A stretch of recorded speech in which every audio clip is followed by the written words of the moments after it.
Selamat malam dan selamat bertemu kembali. Malam ini kita akan ada satu kebaktian khusus di mana kita akan buat doa spesial.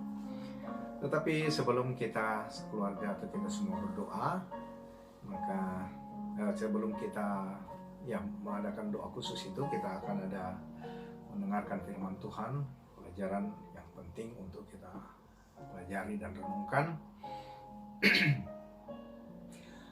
Mari kita mulakan firman Tuhan ini atau menggunakan acara kita ini dengan kita berdoa. Baik, saya akan pimpin dalam doa. Mari kita semua berdoa. Bapa di surga, kami datang kepadamu malam ini. Kami sujud di hadapanmu. Kami bersyukur untuk berkat yang Engkau berikan hingga pada saat ini.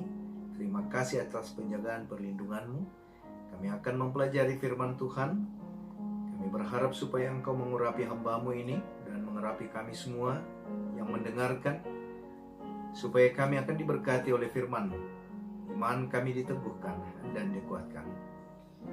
Kami serahkan semuanya kepadamu, supaya Engkau yang melindungi, menjauhkan kuasa-kuasa kegelapan, dan menuntun kami oleh kuasa Roh Kudus-Mu. Dalam nama Yesus, amin. Baik, selamat malam sekali lagi saudara-saudara yang berada di tempat ini, maupun yang berada di mana saja kamu berada yang mengikuti siaran ini atau mengikuti pelajaran ini. Pada malam ini, seperti yang kita ketahui, kita baru mendengarkan lagi suatu berita bahwa perintah mengurangkan pergerakan atau kurangi pergerakan ini diperpanjang lagi sehingga pada 28 April. Kita sudah mengalami perpanjangan 2 kali. Jadi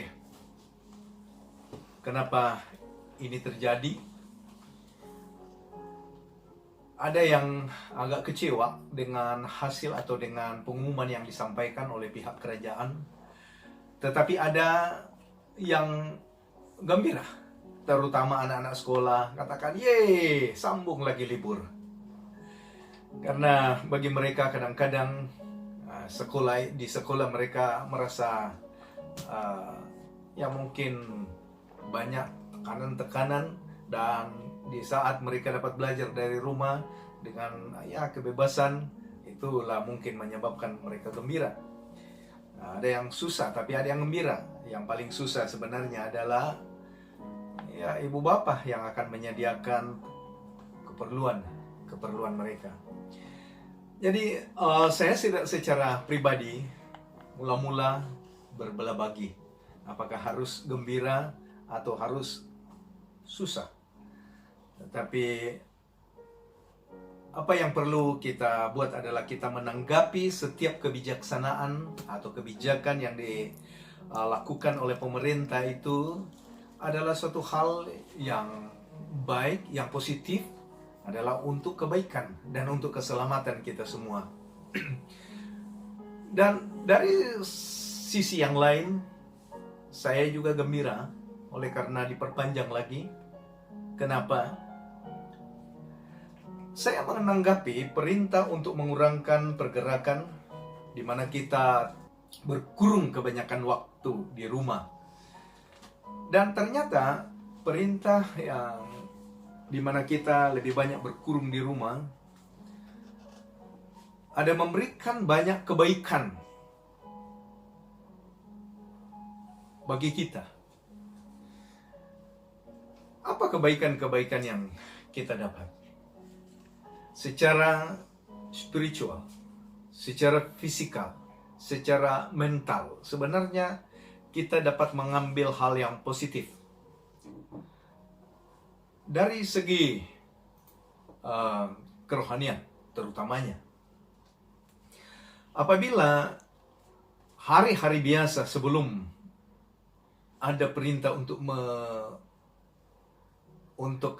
supaya membatasi pergerakan kita dan dikatakan membatasi jarak sosial, ya, atau jarak fisikal apabila kita membuat activity ini diberikan, maka saya mendapati banyak kemudahan-kemudahan atau kebaikan yang kita ada. Contohnya kalau hari-hari biasa, kebanyakan kita berusaha untuk memenuhi keperluan kita dengan berbagai cara bekerja. Oleh karena ada yang mempunyai tanggungan-tanggungan yang berat, ya seperti kami yang mempunyai tanggungan ada ya, 9 anak, yang lain ada bersama-sama kami dalam kebaktian ini, yang lain ada 3 yang masih berada di Thailand, mereka juga rindu untuk pulang, mereka berada di AIU sedang bersekolah di sana. Ketiga-tiga mereka juga ya rindu untuk dapat bersama-sama dengan keluarga.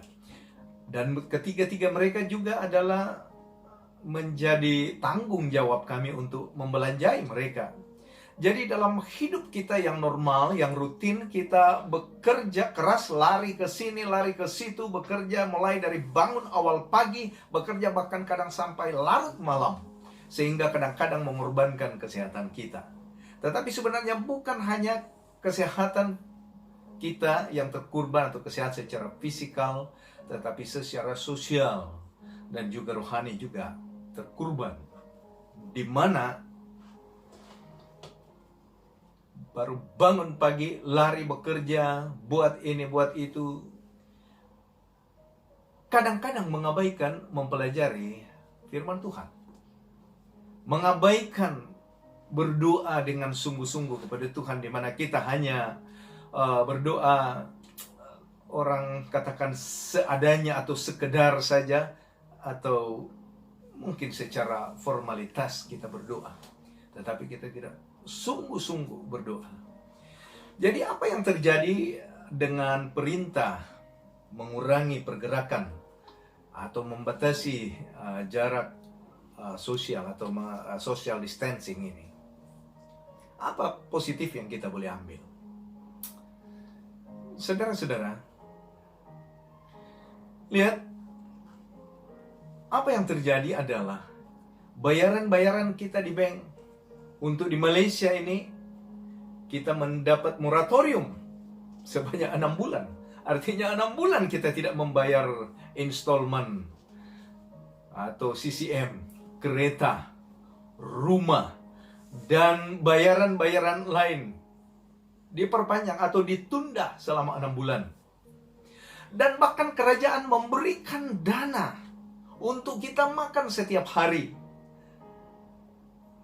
Dan saya mendapat satu message dari kerajaan mengatakan tahniah, kabar baik bahwa kerajaan telah transfer sebanyak 1.600 ringgit ke dalam account. Dan anak kami yang tua mendapat transfer dari kerajaan sebanyak 800 ringgit. Dan bukankah ini berkat? Coba mari kita lihat secara positif. Apa sebenarnya yang berlaku? Atau apa sebenarnya yang terjadi dan dengan adanya perintah berkurung ini?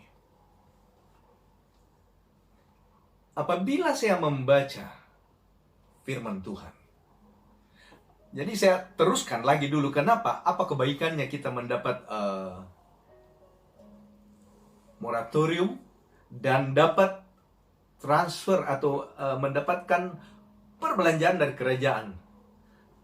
Dan ada yang diberikan juga atau kerajaan menghantar makanan dari bahan-bahan keperluan harian di rumah-rumah. Jadi ini suatu hal yang luar biasa. Jadi dengan demikian, sementara kita berkurung, kita sepatutnya tidak risau dengan makanan kita, karena kerajaan telah bertindak menyediakan. Dan juga ada pihak individu-individu yang mempunyai kelebihan keuangan atau ekonomi mereka. Mereka juga meringankan beban dari mereka yang memerlukan itu. So, dengan kata lain, sudah kita mendapat moratorium, sudah kita mendapatkan lagi pemberian-pemberian ini.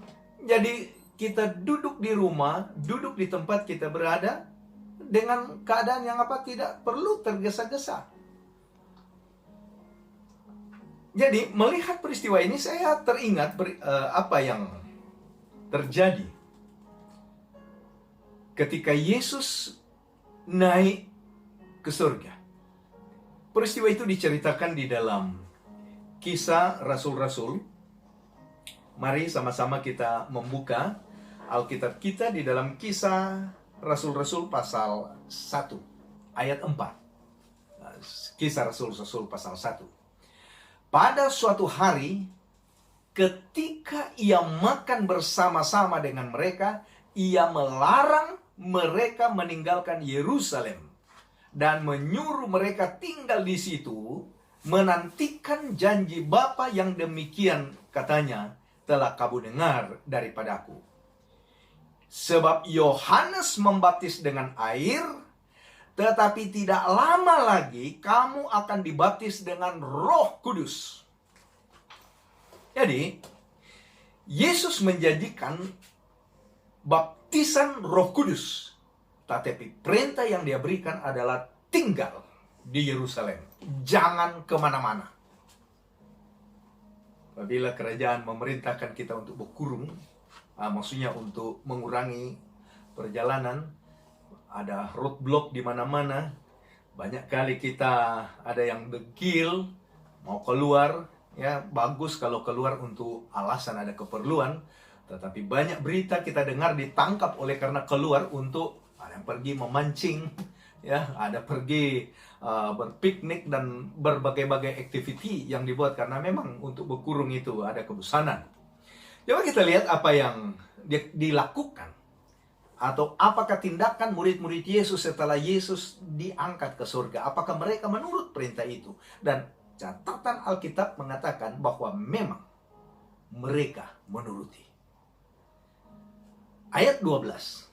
Maka kembalilah rasul-rasul itu ke Yerusalem dari bukit yang disebut Bukit Zaitun, yang hanya seperjalanan sabat jauhnya dari Yerusalem. Setelah mereka tiba di kota, naiklah mereka ke ruang atas, tempat mereka menumpang. Mereka itu ialah Petrus dan Yohanes, Yakobus dan Andreas, Filipus dan Thomas, Bartolomeus dan Matius, Yakobus bin Alfeus, dan Simon orang Zelot, dan Yudas bin Yakobus. Ayat 14 kita perhatikan. Mereka semua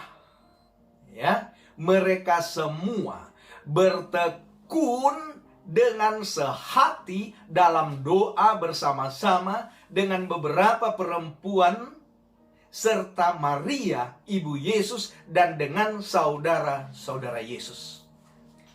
Apabila kita melihat perkumpulan atau pertemuan mereka ini adalah suatu pertemuan kelompok yang kecil, yang kumpul karena untuk menantikan janji Yesus, mengikuti perintah Yesus untuk tunggu. Dan benar-benar saudara-saudara, mereka berkumpul. Saya tertarik dengan perkataan Lukas di sini.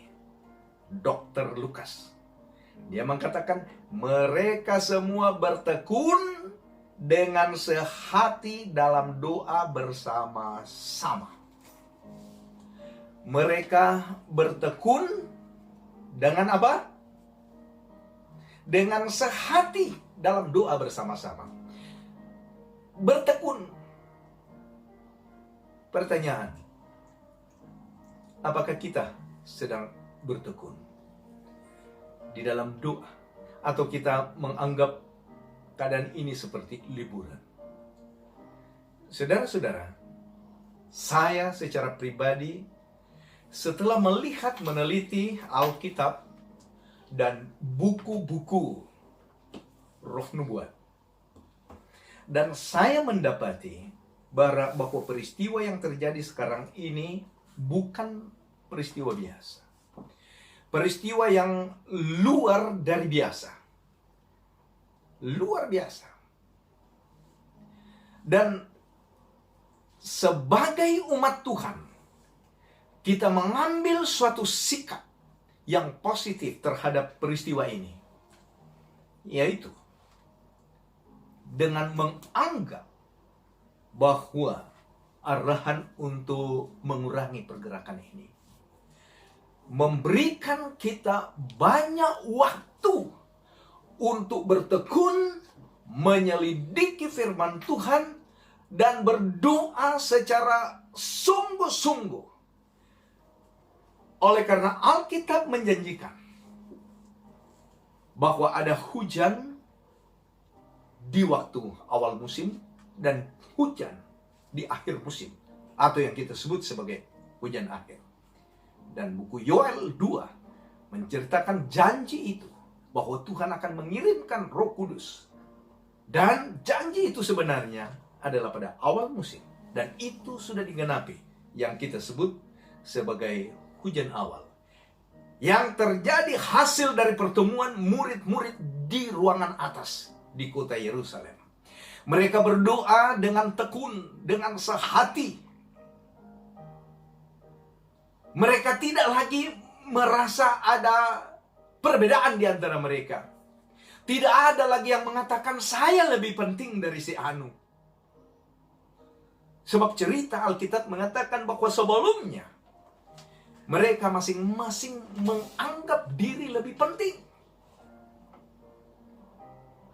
Mereka berebut-rebut tempat yang terhormat. Dan Yesus datang menunjukkan bahwa tempat yang terhormat atau yang paling penting adalah datang melayani sebagai hamba. Hal ini mereka ikuti. Mereka memperhatikan apa yang Yesus katakan. Dan di hari ini mereka merasa menganggap semua mereka adalah penting di mata Tuhan, tetapi tidak menganggap bahwa dirinya lebih utama atau kedudukan lebih tinggi dari yang lain. Apabila ada kesalahan paham, mereka sudah saling memaafkan, saling mengampuni. Dan mereka berdoa dengan tekun, dengan sehati, sejiwa.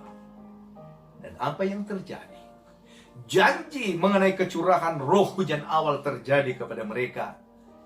Dan pada ayat seterusnya, yaitu atau pasal seterusnya dalam Kisah pasal 2, Yerusalem on fire, di mana umat-umat Tuhan, murid-murid Yesus, yang tadinya ketika Yesus ditangkap, mereka tercerai-berai melarikan diri.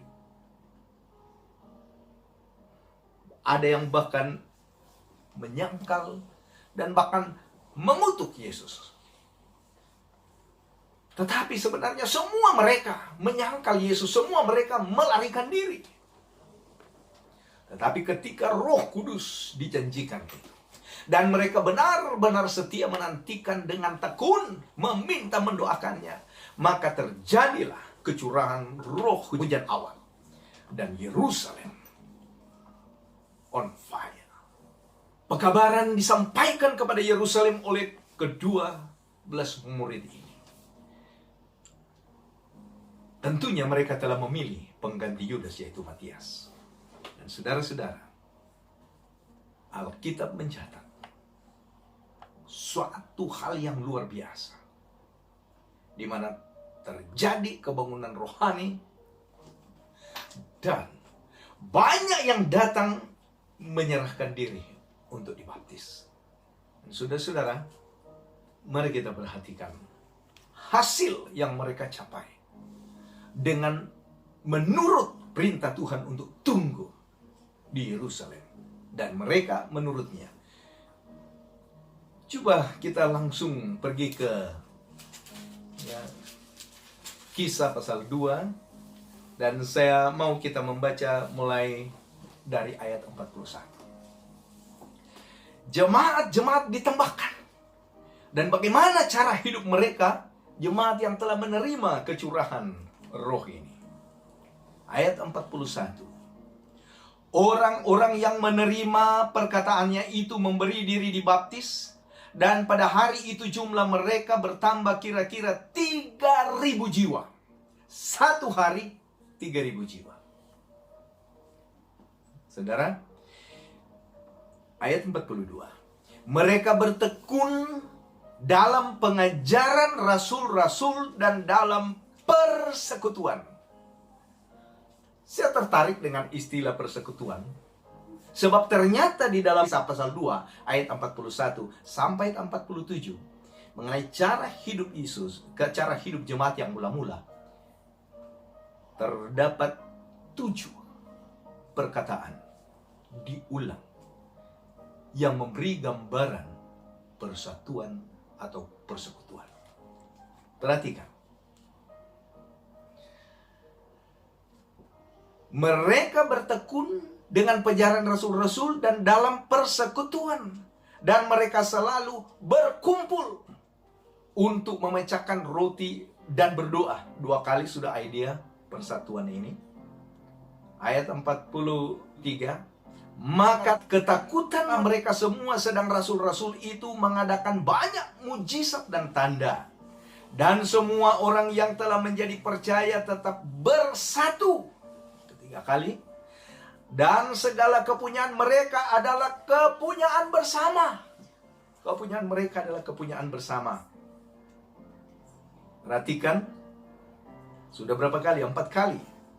Dan selalu ada dari antara mereka yang menjual harta miliknya. Kita akan memberi penekanan soal ini sebentar kalau ada kesempatan pada sesi sekarang ini.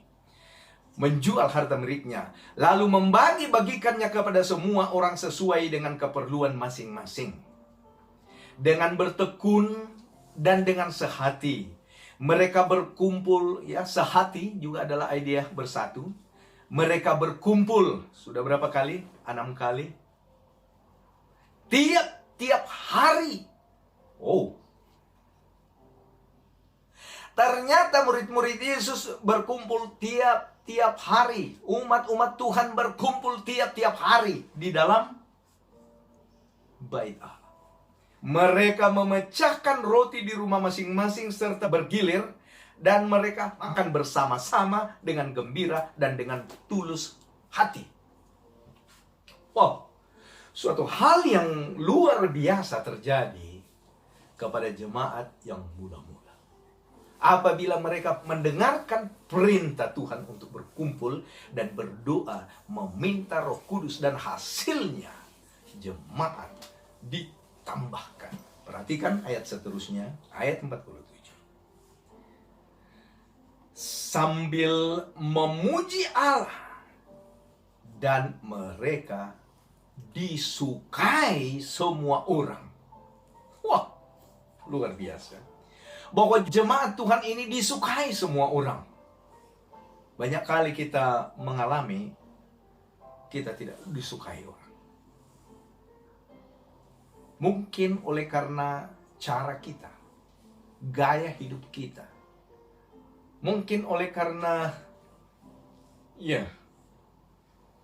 kebenaran yang kita ada, yang kita sampaikan kepada orang dengan cara yang salah. Karena Tuhan meminta kita menyampaikan kebenaran dengan cara yang benar. Tetapi rahasia kenapa mereka disukai orang, menurut ayat ini adalah mereka berkumpul sehati, sejiwa, dan mereka menjual harta mereka dan diberikan kepada orang-orang miskin. Atau banyak orang yang meninggalkan ibu bapa mereka karena menerima kebenaran. Mereka tidak tahu mau kemana, tidak tahu mau makan apa. Dan jemaat yang telah menjual harta mereka memberikan ke dalam perbendaharaan. Dan itulah yang digunakan untuk memberi makan. Mereka disukai semua orang. Nah, lihat hasilnya. Hasil apa yang terjadi adalah pada ayat 47. Dan tiap hari Tuhan menambah jumlah mereka dengan orang-orang yang diselamatkan. Jadi, dengan memperhatikan berkumpul ini, ya, perintah Tuhan untuk tunggu di Yerusalem, berkumpul. Dan kita yang mengalami masalah, wabak, virus ini, COVID-19. Dan kita harus berkurun lebih banyak di rumah, lebih banyak waktu kita. Maka marilah kita jangan sia-siakan waktu ini, tetapi mengambil sikap yang positif, menggunakan waktu ini untuk lebih banyak, lebih tekun belajar Alkitab dan berdoa, bahkan menuntut janji Tuhan, yaitu kecurahan roh hujan akhir. Mengapa penting ini, saudara-saudara? Mengapa penting kecurahan roh hujan akhir? Oleh karena seandainya saudara dan saya tidak mendapatkan kecurahan roh hujan akhir, keselamatan kita tidak dapat dimeteraikan. Dan kita menghadapi berbagai masalah.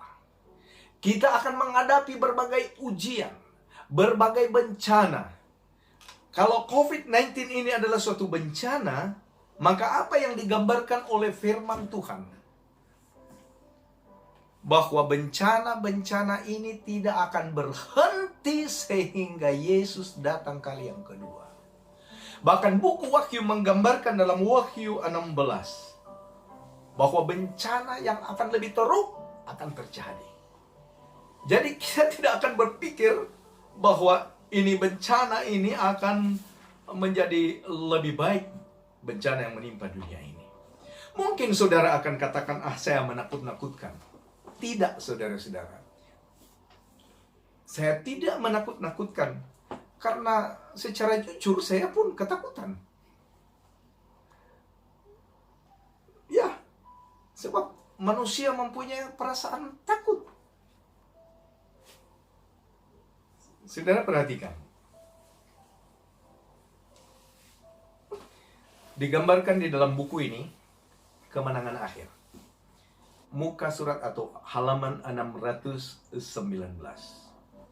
Oke, saya baca pada bahagian paragraf kedua. Ya. Setan menyenangi peperangan karena peperangan menimbulkan perasaan-perasaan paling buruk dalam jiwa. Dan kemudian mengiring kepada kebinasaan. Korban-korbannya yang telah berlumuran kejahatan dan darah. Yang memberikan peperangan dan akan membinasakan korban-korbannya. Orang yang dia sudah tuntun ke dalam kejahatan supaya mati di dalam kejahatan, tidak sempat bertobat. Coba kita lihat seterusnya. Tujuannya adalah menghasut bangsa-bangsa untuk berperang satu sama lain. Karena dengan demikian ia dapat mengalihkan pikiran manusia untuk persiapan berdiri pada hari Allah. Seandainya peperangan huru-hara, orang tidak dapat bersedia untuk masa hari Allah atau hari Tuhan itu jadi.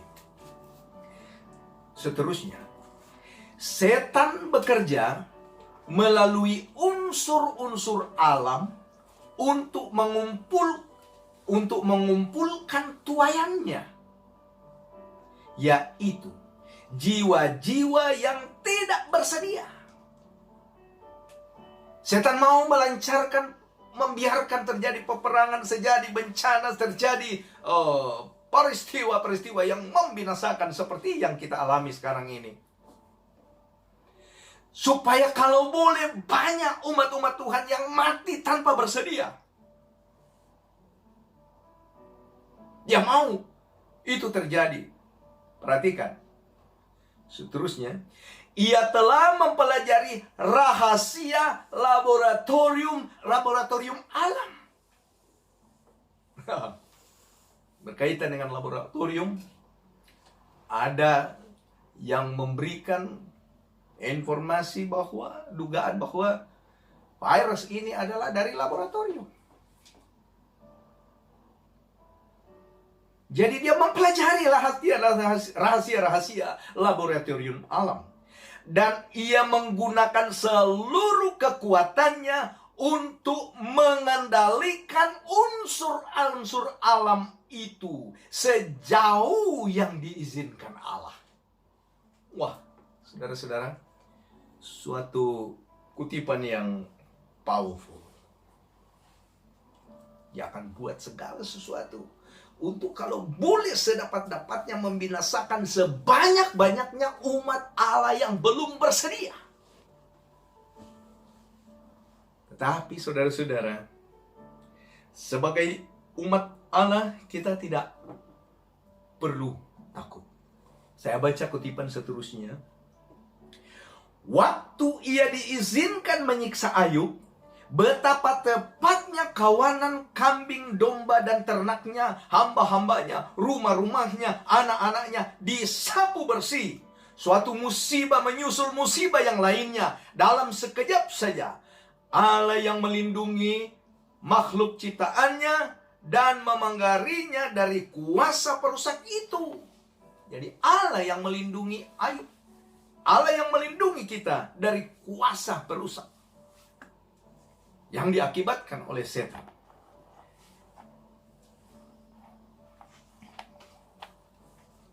Kita lihat seterusnya. Tetapi dunia Kristen telah menunjukkan penghinaan kepada hukum Tuhan, dan Tuhan melakukan apa yang telah dinyatakannya untuk dilakukan. Ia akan menarik berkat-berkatnya dari dunia ini dan mengangkat perlindungannya dari mereka yang memberontak terhadap hukumnya. Tuhan akan menarik perlindungan dari mereka yang memberontak kepadanya. Seterusnya. Dan yang mengajar dan memaksa orang-orang lain untuk berbuat yang sama.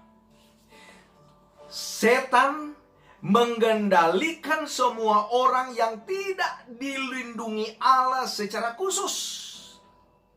So, saudara-saudara, umat Tuhan memerlukan perlindungan secara khusus. Dan sebentar lagi kita akan melihat apa sebenarnya perlindungan khusus yang Tuhan maksudkan. Sebagian dibuatnya senang, ya, ini yang dibuat oleh setan, dan diberinya kemakmuran agar dapat melanjutkan rencana-rencananya, dan ia akan mendatangkan kesusahan kepada yang lain-lain dan menuntun orang untuk mempercayai bahwa Allah lah yang membuat mereka menderita. Jadi setan membuat ini semua dan mengatakan, oh Tuhan yang membuat kamu menderita. Coba perhatikan, saya lompat kepada kutipan yang berikut. Sementara ia tampak kepada anak-anak manusia sebagai seorang tabib besar yang dapat menyembuhkan semua penyakit mereka, ia akan mendatangkan penyakit dan bencana hingga kota-kota yang padat penduduknya menjadi hancur dan sepi. Inilah yang telah dinyatakan oleh Nabi Tuhan mengenai apa yang akan menimpa dunia pada akhirnya. Nah, coba kita perhatikan. Dalam kutipan berikut, muka surat 620 buku Kemenangan Akhir, pada paragraf yang kedua. Ia mencemari udara sehingga ribuan orang binasa karena wabah. Bencana-bencana ini akan semakin sering terjadi dan semakin berat. Oh,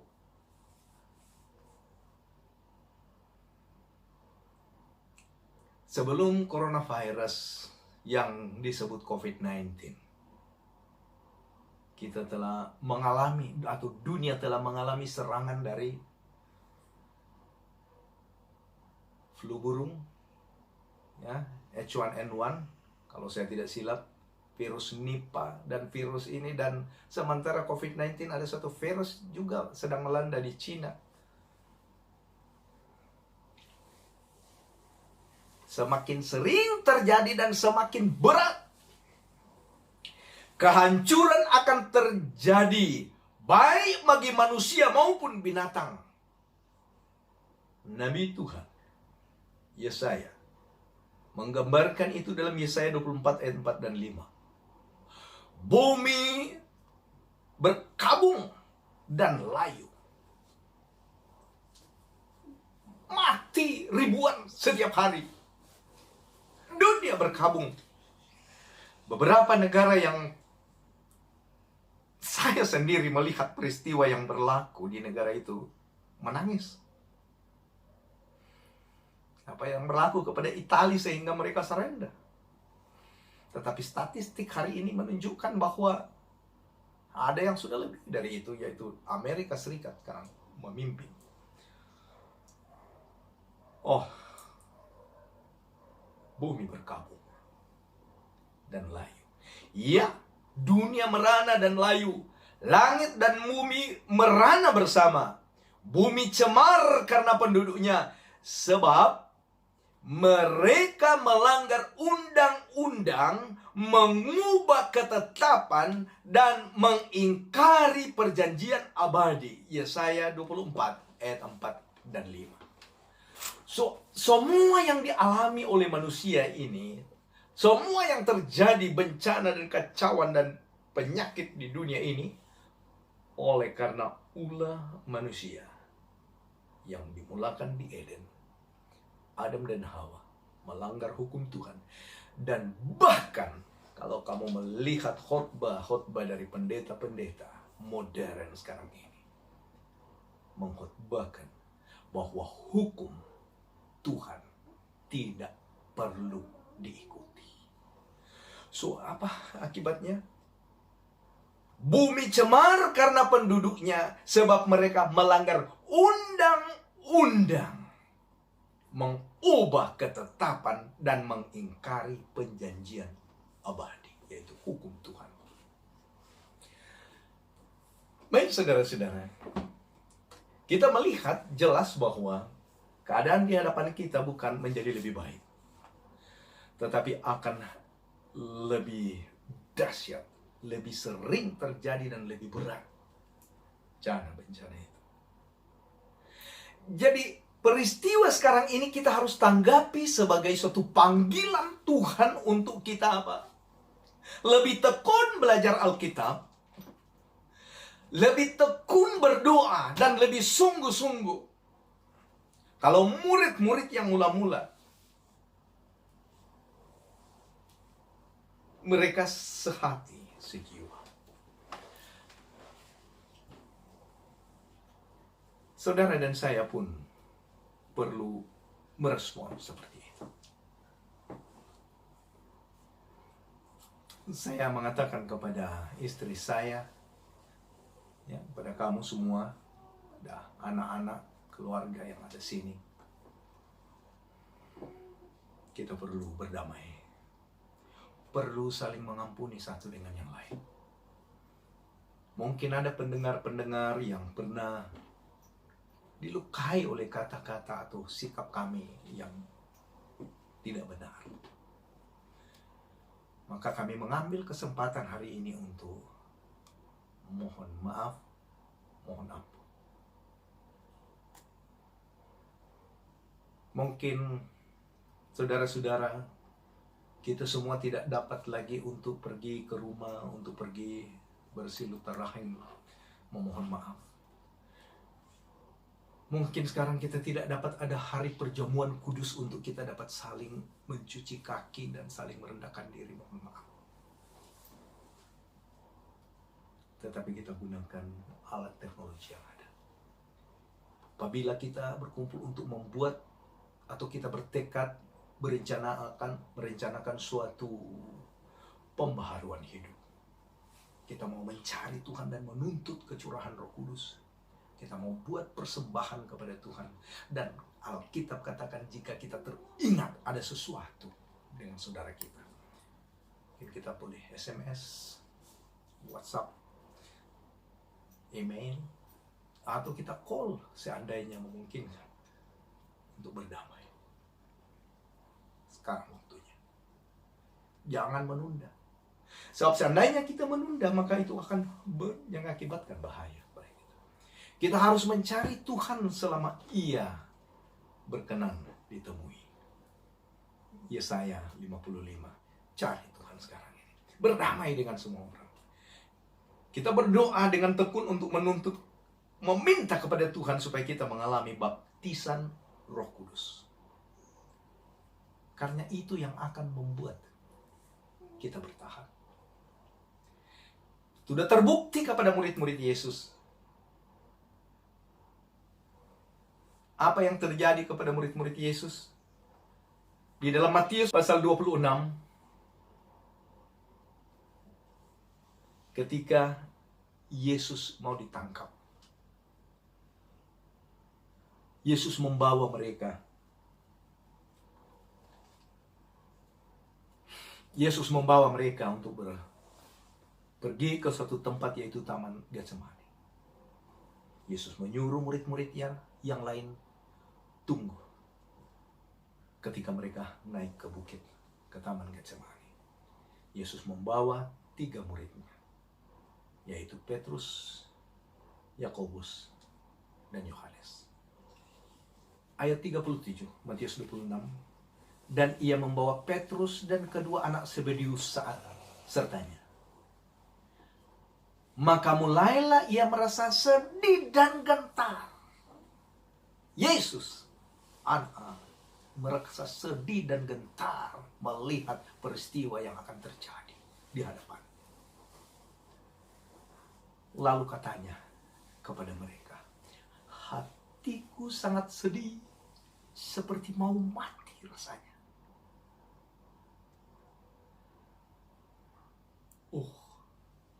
Yesus merasa susah menghadapi kematiannya. Karena dia manusia. Dia seperti saudara dan dia seperti saya. Dia merasakan betapa menakutkan kematian itu sebagai manusia. Seperti mau mati rasanya. Dia susah hati. Dan itu tercermin dari doanya yang dia nyatakan kepada Bapa pada ayat-ayat seterusnya. Pada ayat 38, ia maju sedikit, lalu sujud dan berdoa katanya. Ya, sebelum dia pergi berdoa, dia memesan pada ayat 38. Tinggallah di sini dan berjaga-jagalah dengan aku. Maka ia maju sedikit, ya, sepelempar batu jauhnya, dalam ayat lain dikatakan. Lalu sujud dan berdoa katanya, ya Bapakku, jikalau sekiranya mungkin biarlah cawan ini lalu daripadaku, tetapi janganlah seperti yang ku kehendaki, melainkan seperti yang Engkau kehendaki. Yesus merasa susah menghadapi kematian dan dia berkata, biarlah cawan ini lalu.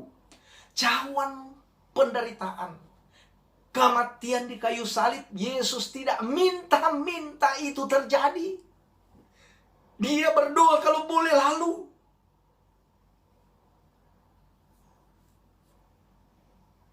Kadang-kadang ada orang yang menghadapi COVID-19 ini dengan mengatakan, kalau jadi mati-matilah. Kalau datang-datanglah, sebab mati dengan cara bagaimanapun mati juga. Oh saudara-saudara, apakah benar kita sudah bersedia? Apakah benar kita sudah bersedia untuk dibangkitkan kembali dan bertemu dengan Yesus bila dia datang? Yesus sendiri mengatakan susah hati.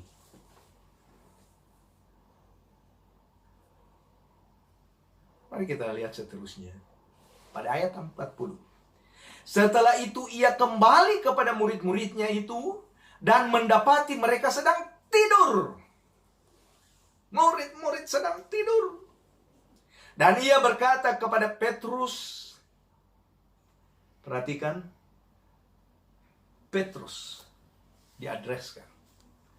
Mereka ada 3 di sana. Tetapi dia berkata kepada Petrus, mengapa dia menyebutkan, dia berkata pada Petrus, sebab sebelum peristiwa itu pada ayat sebelumnya Yesus katakan kamu akan tergoncang imanmu. Tetapi Petrus katakan aku akan mati bersama engkau. Yesus katakan sebelum ayam berkokok engkau telah menyangkal aku 3 kali.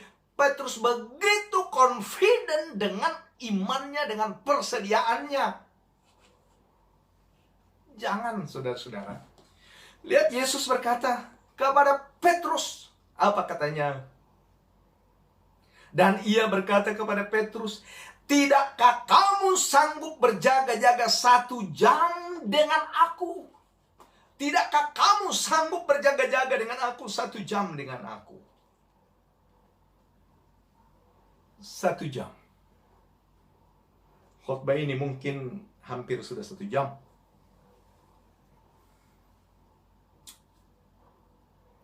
Adakah saudara dan saya menggunakan waktu 1 jam setiap hari untuk berdoa, membaca Alkitab, bermeditasi dengan Tuhan? Oh, saudara-saudara, seandainya saudara dan saya belum melakukan itu secara tetap tiap-tiap hari, maka teguran Yesus kepada Petrus adalah teguran kepada saudara dan saya juga. Bahaya. 1 jam bersama Tuhan. Marilah kita mengambil inisiatif, mengambil tekad untuk menggunakan waktu bersama Tuhan paling kurang 1 jam tiap hari. Kita sudah biasa dengan kesibukan seperti yang saya katakan tadi, sehingga lupa menggunakan waktu 1 jam bersama Tuhan. Dan pada masa perintah membatasi perjalanan atau kurangi pergerakan, kita lebih banyak masa di rumah. Mari kita perbiasakan. Saya bukan mengajar ya, mengajak. Mari kita memperbiasakan menggunakan waktu 1 jam bersama firman Tuhan dalam doa, pelajari firman Tuhan dan bermeditasi, merenungkan. Jadi teguran kepada Petrus adalah teguran kepada saudara dan saya. Mari kita menggunakan 1 jam bersama Allah, menggunakan firman Tuhan, membaca firman Tuhan, merenungkan firman Tuhan, berdoa dan bermeditasi. Karena disinilah rupanya rahasia kekuatan. Yesus sengaja membawa mereka berdoa di sana untuk menjadi kesaksian, untuk menjadi teladan kepada mereka, bahwa itulah rahasia mereka dapat bertahan. Tetapi apa yang terjadi? Sesudah Yesus kembali, ayat seterusnya,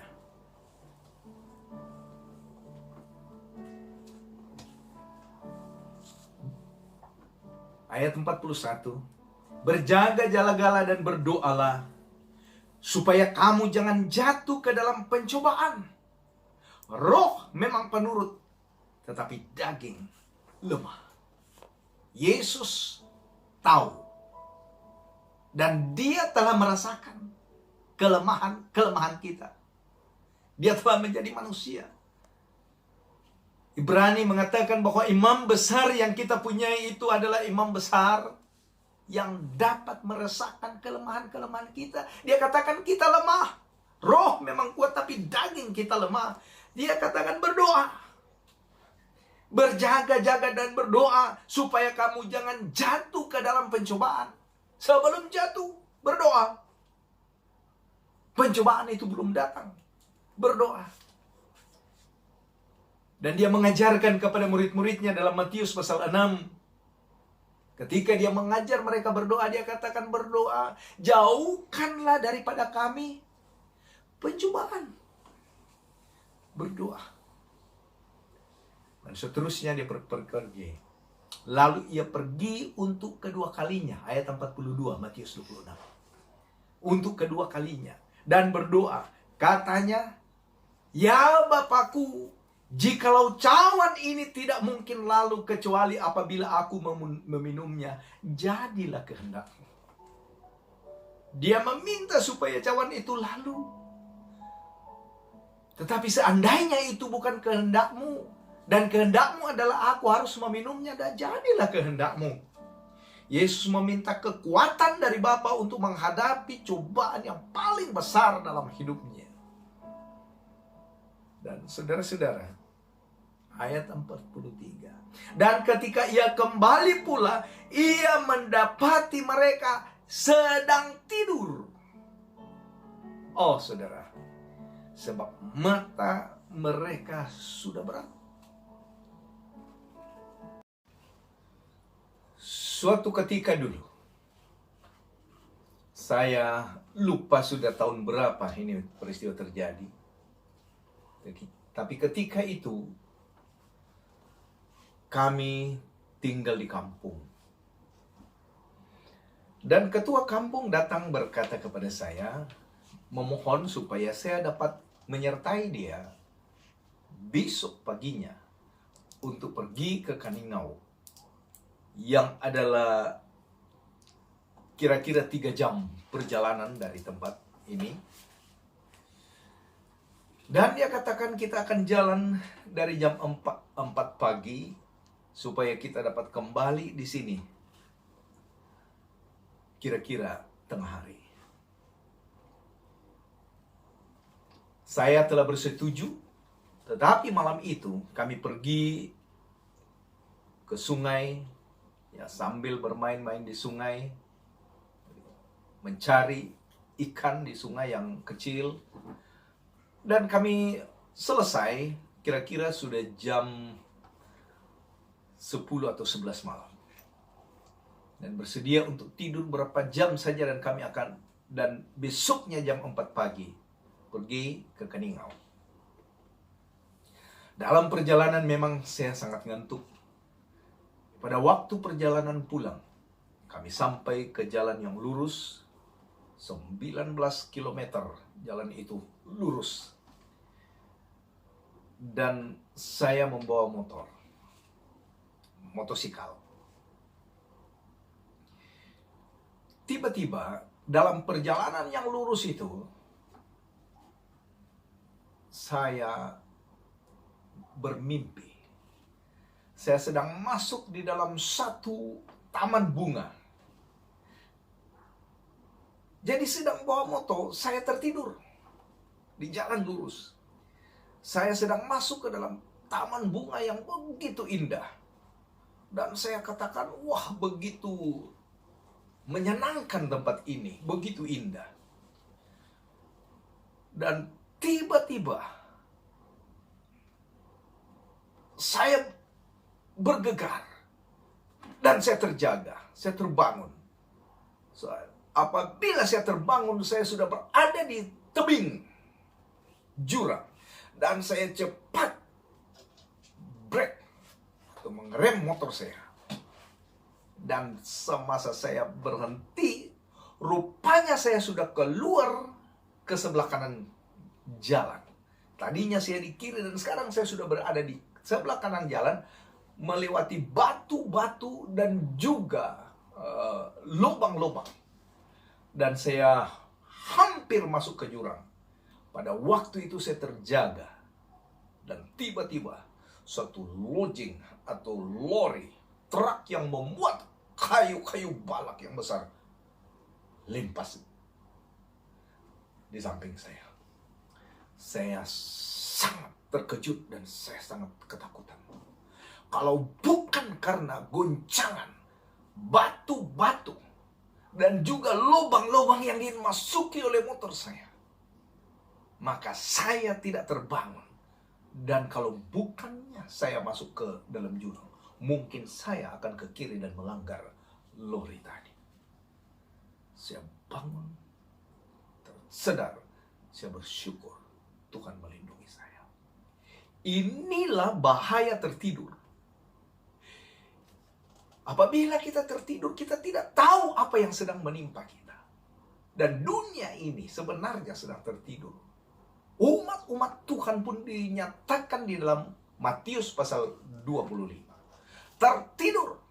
10 anak gadis itu semuanya tertidur. Kalau bukan batu-batu yang mengguncangkan saya tidak terbang. Kalau bukan karena peristiwa-peristiwa besar seperti ini, kesusahan, penderitaan yang datang menimpa umat Tuhan, goncangan-goncangan ini, maka saudara dan saya tidak terbangun dan tidak terjaga untuk bersedia datangnya hari Tuhan yang besar itu. Ternyata dalam peristiwa seterusnya, Petrus coba untuk membuktikan sedaya upaya bahwa apa yang dia katakan kepada Yesus betul, bahwa dia akan mati bersama Yesus. Bahkan dia sampai menghunus pedangnya dan menebas kepala. Daripada pembantu imam besar keputus telinganya. Yesus katakan, sarungkan pedangmu. Siapa yang bermain pedang akan mati oleh pedang. Dan saudara-saudara, akhirnya ketika Yesus ditangkap, buyar iman mereka. Mereka dikatakan dalam ayat yang terakhir, bukan ayat terakhir ya, ayat 56. Akan tetapi semua itu terjadi supaya genap yang ada tertulis dalam kitab nabi-nabi. Lalu semua murid itu meninggalkan dia dan melarikan diri. Semua meninggalkan dia dan melarikan diri. Saudara-saudara, tetapi apa yang terjadi? Sesudah mereka menurut, mereka berdoa dan meminta kecurahan Roh Kudus. Dan akhirnya Roh Kudus datang, dicurahkan kepada mereka. Dan tidak seorang pun dari antara murid-murid itu setelah mengalami kecurahan Roh Kudus yang lari. Semua bersedia mati demi Yesus. Dan tradisi menceritakan bahwa hanya seorang saja di antara mereka yang memang dianiaya juga, tetapi tidak mati waktu itu. Dia digoreng, tidak mati. Dia oil proof, ya. Kalis minyak panas. Dengan cara bagaimana lagi membunuh dia? Tidak ada. Dan dia dibuang ke Pulau Patmos. Dan di Pulau Patmos itu dia menuliskan wahyu, melukiskan peristiwa-peristiwa yang benar-benar akan terjadi.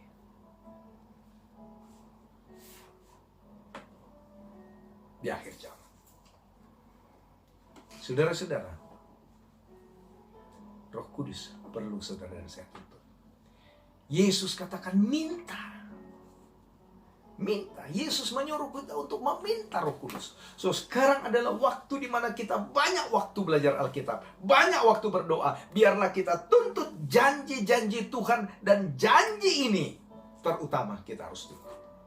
Apabila dalam Matius 7 dia katakan minta maka akan diberikan, cari maka akan mendapat, ketuk pintu maka pintu akan dibukakan. Sebenarnya apa yang Tuhan suruh kita minta?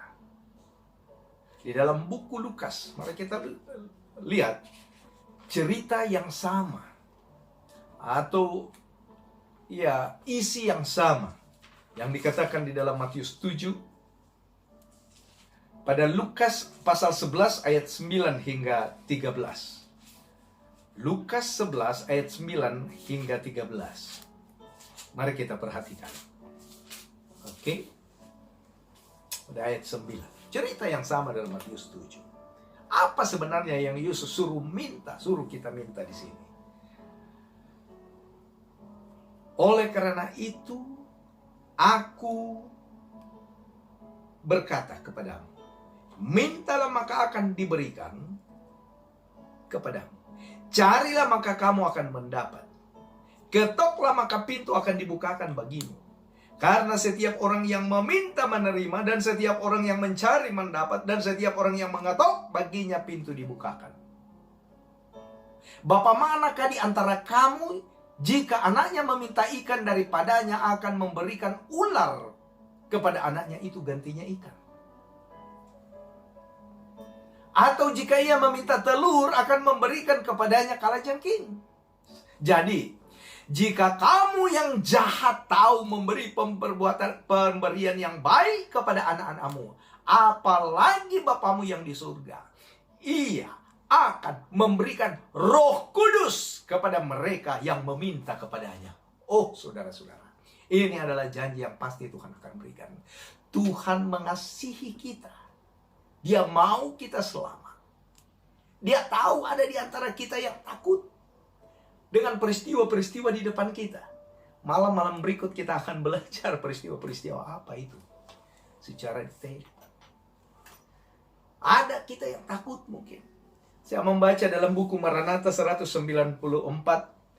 Tidak perlu memikir-mikirkan bahwa kita tidak dapat tahan mengalami penganiayaan.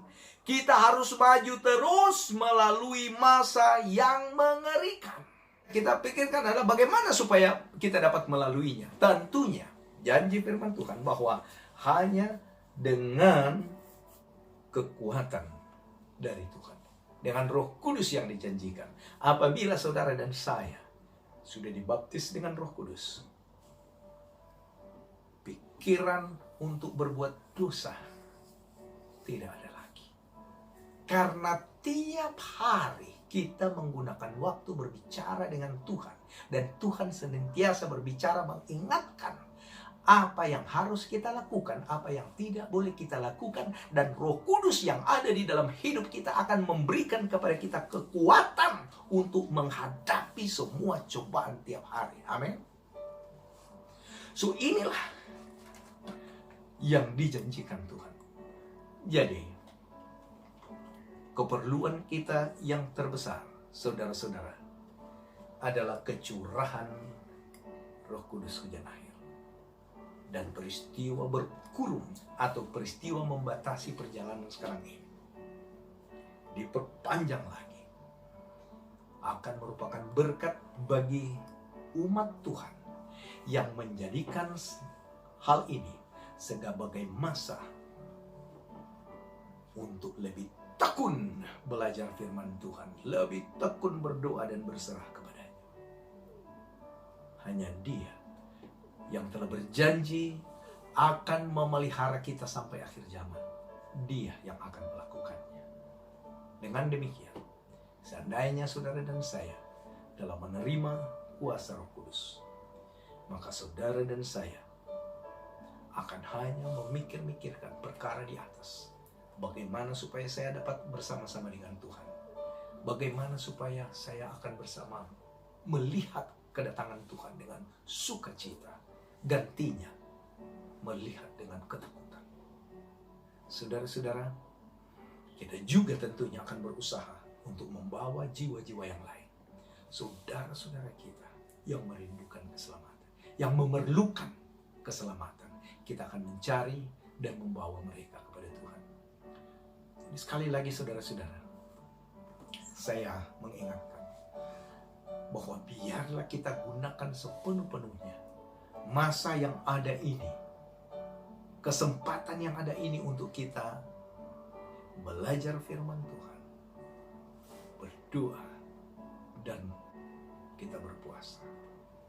Janji firman Tuhan adalah Injil. Firman Tuhan ini adalah kekuatan Tuhan yang menyelamatkan. Kecuali kita membentengi pikiran kita dengan firman Tuhan, maka kita tidak dapat bertahan untuk kesukaran yang ada di depan. Jadikanlah firman Tuhan benteng kita. Jadikanlah Yesus sebagai perlindungan kita. Tuhan mengasihi kita. Marilah datang kepadanya. Saya dan seisi keluarga kami akan tetap beribadah kepada Tuhan dan meminta kekuatan dari Tuhan untuk melalui cabaran hidup yang semakin lama, semakin besar ini. Tuhan menyertai kita. Amin.